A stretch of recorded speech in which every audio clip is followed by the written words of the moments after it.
வணக்கம். செல்வகுமாரின் அதிகாலை வானிலை ஆய்வறிக்கை. அதிகாரப்பூர்வ வானிலை அறிக்கைக்கு இந்திய வானிலை ஆராய்ச்சித்துறை அறிக்கையை பார்க்கவும். 2025 மார்ச் 5 புதன்கிழமை அதிகாலை நிலவர வானிலை பதிவு. காற்று சுழற்சி விலகிய காரணமாக, உயரழுத்தம் ஆக்கிரமித்த காரணமாக மேக உற்பத்தி தடைபட்டிருக்கிற நிலையில் இலங்கைக்கு தெற்கே ஒரு காற்று சுழற்சி நீடித்துக் கொண்டு லேசான மேக உற்பத்தியை மட்டும் அவ்வப்பொழுது ஏற்படுத்தினாலும் மழைக்கு வாய்ப்பில்லாத நிலையும், இரவு நேரத்தில் குறைந்தபட்ச வெப்பநிலை குறைந்தும் பகல் நேரத்தில் அதிகபட்ச வெப்பநிலை அதிகரித்தும் காணப்படுகிறது. இரவு நேர வெப்பநிலை தமிழ்நாட்டில் குறைந்தபட்சமாக பரமத்தி வேலூரில் 20 டிகிரி செல்சியஸும், அதிகபட்ச வெப்பநிலை அதிகபட்சமாக திருப்பத்தூர் மாவட்டத்தில் 38.8 டிகிரி செல்சியஸும் எட்டியது. 100 டிகிரியை தாண்டியிருக்கூடிய வெப்பம் தொடர்ந்து இந்த மாவட்டங்களிலே திருப்பத்தூர், வேலூர் மற்றும் திருத்தணி, காஞ்சிபுரம் மாவட்டத்தோட மேற்கு பகுதி, கள்ளக்குறிச்சி, விழுப்புரம் மாவட்டத்தின் சமவெளி பகுதிகள், தருமபுரி மற்றும் சேலம், நாமக்கல் மாவட்டத்தின் சமவெளி பகுதிகள், அதாவது மேற்கு பகுதிகள், ஈரோடு மற்றும் கரூர், பரமத்தி, திருப்பூர் மாவட்டத்தின் ஒரு சில பகுதிகள் மற்றும் திருச்சி மாவட்டத்தின் ஆங்காங்கே பெரம்பலூர், இங்கெல்லாம் சமவெளி பகுதிகளில் உச்சபட்ச வெப்பநிலை 100 டிகிரியை தொடும் வரக்கூடிய 6-7 தேதிகளில், அதாவது ஒரு இடத்துல மட்டும் பதிவாக இருப்பது பரவலாகவே 100 டிகிரியை தொடும் என்று எதிர்பார்க்கப்படுகிறது. அதாவது 38 டிகிரி செல்சியஸை தொடும் என்று எதிர்பார்க்கப்படுகிறது. 38 டிகிரியை தொட்டாலும் 2-3 நாட்களுக்கு மட்டுமே இந்த 38 டிகிரியாக இருக்கும். கடலோரத்தை பொறுத்த வரைக்கும் 33-34 என்ற அளவில் இருக்கும். மழை வாய்ப்பு அடுத்தடுத்து இருக்கிறது என்பதை ஏற்கனவே உறுதிபட தெரிவித்திருக்கிறேன். காற்று சுழற்சி வரக்கூடிய 10ஆம் தேதி இலங்கைக்கு மழைப்பொழிவை தொடக்க இருக்கிறது.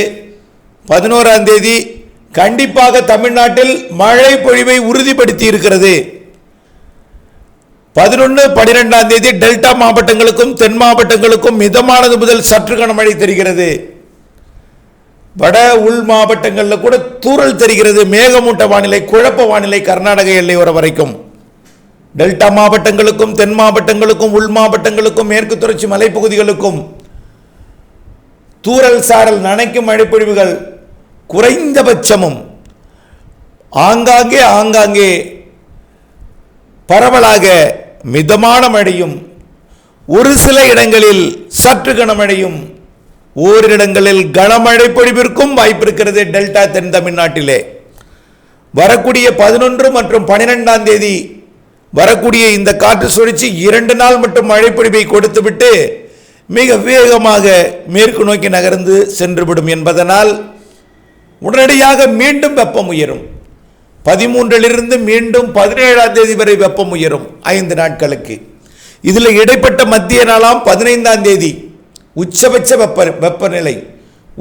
வெப்பநிலை மீண்டும் 38 டிகிரி 100 டிகிரி ஃபாரன்ஹீட்டை எட்டும். 100 டிகிரி ஃபாரன்ஹீட்டை எட்டி மீண்டும் குறைய தொடங்கும். புரிந்திருக்கும் என்று நினைக்கிறேன். காற்று சுழற்சி நெருங்கி வந்து மழை பொழிவை தரும். நெருங்கும் பொழுது வெப்பம் படிப்படியாக குறையும். மழை பொழிவை தந்து விலகும் பொழுது மீண்டும் படிப்படியாக வெப்பம் அதிகரிக்கும்.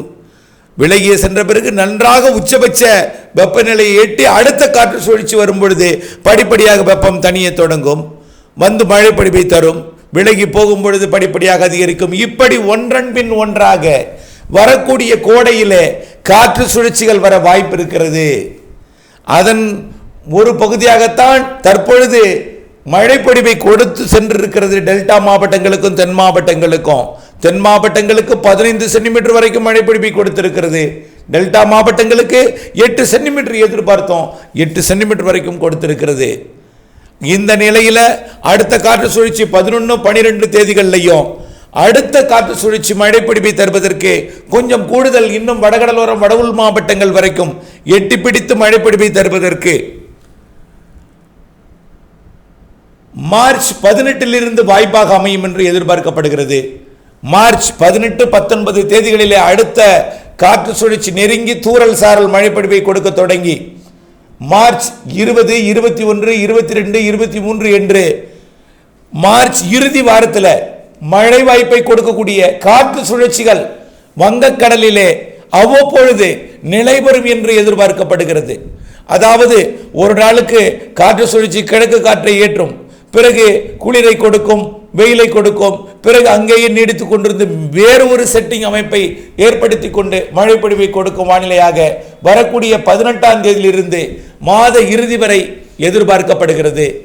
சூரியனின் குத்துக்கதிர் நிலநடுக்கோட்டுக்கு வந்து மார்ச் 21 படிப்படியாக வடக்கே வரும் என்பதனால மார்ச் 21க்கு பிறகு தமிழ்நாட்டின் தென் மாவட்டங்களுக்கு முதல்ல வெப்பம் அதிகரிக்கும். பிறகு படிப்படியாக தமிழ்நாட்டின் அனைத்து மாவட்டங்களுக்கும் வெப்பம் அதிகரித்து ஒட்டுமொத்த வட இந்தியா வரைக்கும் ஜூன் 21 வரை படிப்படியாக அதிகரிக்க செய்யும். அதாவது சூரியனின் குத்துக்கதிர் வட இந்திய நிலப்பகுதி நோக்கி பயணிக்கும் பொழுது தமிழ்நாட்டிலே வெப்பத்தை உயர்த்திவிட்டு செல்லும். அப்பொழுது கண்டிப்பாக கோடையில் ஏப்ரல் மேயில் நல்ல மழைப்பிடிப்பு கொடுப்பதற்கு சாதகம் இருக்கிறது. மாதத்திற்கு 2 அல்லது 3 சுழற்சிகள் கண்டிப்பாக இருக்கும்.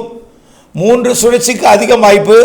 ஒரு சுழற்சி கனமழை பொழிவை தரும், ஒரு சுழற்சி சாரல் தூறலை கொடுக்கும், ஒரு சுழற்சி மிரட்டல் மற்றும் தூறலை கொடுக்கும். இப்படிப்பட்ட 3 சுழற்சிகள் மாதத்திற்கு 3 என்ற வீதத்தில் இருக்கும். மாதத்தில் 1 வலுவாக இருக்கும் என்பதில் மாற்றமில்லை. மார்ச் இப்படி இறுதியில் இருக்க போகிற நிலையில் ஏற்கனவே ஒன்று கொடுத்து சென்றிருக்கிற நிலையில் ஏப்ரல் மே மாதங்களிலும் அப்படிப்பட்ட மழைப்பொழிவை கொடுக்கக்கூடிய வானிலை அமைப்பை ஏற்படுத்தும் என்று எதிர்பார்க்கப்படுகிறது. ஆக ஏப்ரல் மாதத்தில் மைய பகுதியில் அதாவது சித்திரை 1 மற்றும் சித்திரை 15க்குள் ஒரு நிகழ்வும் மற்றும் மே மாதத்தின் பிற்பகுதியில் ஒரு நிகழ்வும், எது எப்படியோ ஏப்ரலில் ஒரு நிகழ்வு, மேயில் ஒரு நிகழ்வு வலுவான நிகழ்வாக நல்ல மழைப்பொழிவை தரும். அது தமிழ்நாட்டின் அனைத்து மாவட்டங்களுக்கும் மழைப்பொழிவு கொடுக்க வாய்ப்பு இருக்கிறது. இருந்தாலும் ஒரே நேரத்தில் ஒரு சிஸ்டம் எல்லோருக்கும் மழைப்பொழிவை கொடுத்து விடாது. எந்த நேரமும் மழைப்பொழிவு பொழியலாம். அந்த மழைப்பொழிவை சேமித்து திட்டமிட்டு பயன்படுத்திக் கொள்வதற்கு மழைநீர் சேகரிப்பு அமைப்பை ஏற்படுத்திக் கொள்ளுங்கள். மழைநீரை சேகரித்து தொடர்ந்து வரக்கூடிய மழை இல்லாத நாட்களிலே கைவசம் நீர்த்தேக்கி கவலை இல்லாமல் விவசாயம் செய்திடுங்கள். 2025 கண்டிப்பாக சராசரிக்கு கூடுதல் மழைப்பொழிவு இருக்கிற போதிலும் நீங்கள் நினைக்கும் பொழுது மழைப்பொழிவை கொடுக்காது. மழைப்பொழிவு சேர்த்து பொழியும். சேர்த்து பொழியும் மழைப்பொழிவை குறைந்த நேரத்தில் கூடுதலாக பொழியும். ஒதுக்கி பெய்யும். ஒதுக்கி இருக்கக்கூடிய இடத்துல மழை இல்லாவிட்டாலும் அருகிலே வலுத்த மழை பலத்த மழை இருக்கும். ஆக எந்த நேரமும் எங்கேயும் எவ்வளவும் மழை பொழியலாம். அந்த நிலையில் இருக்கிற இந்த வானிலை மாற்றங்கள் மழைநீரை சேகரித்து மழை இல்லாத நாட்களிலே பயன்படுத்துவதற்கு, அதாவது சீராக விவசாயத்திற்கு பயன்படுத்துவதற்கு மழைநீர் சேகரிப்பு அமைப்பை ஏற்படுத்தி கொண்டு விவசாயம் செய்திடுங்கள். மீண்டும் ஒரு முறை 11, 12 மழை, அடுத்த 18க்கு மேல் மீண்டும் மழை வாய்ப்புகள் இருக்கிறது. இடையிடையே வெப்பம் உயர்ந்தாலும் கோடை முழுவதும் வெப்பம் உயர்ந்தே இருக்காது. மழையும் வெயிலும் மேகமூட்டமும் அனலும் எல்லாம் கலந்த வானிலையாக இருக்கும் என்பதுதான் இந்த ஆய்வறிக்கையோட சுருக்கம். இணைந்தே இருங்கள் அப்டேட்ஸுடன். நன்றி.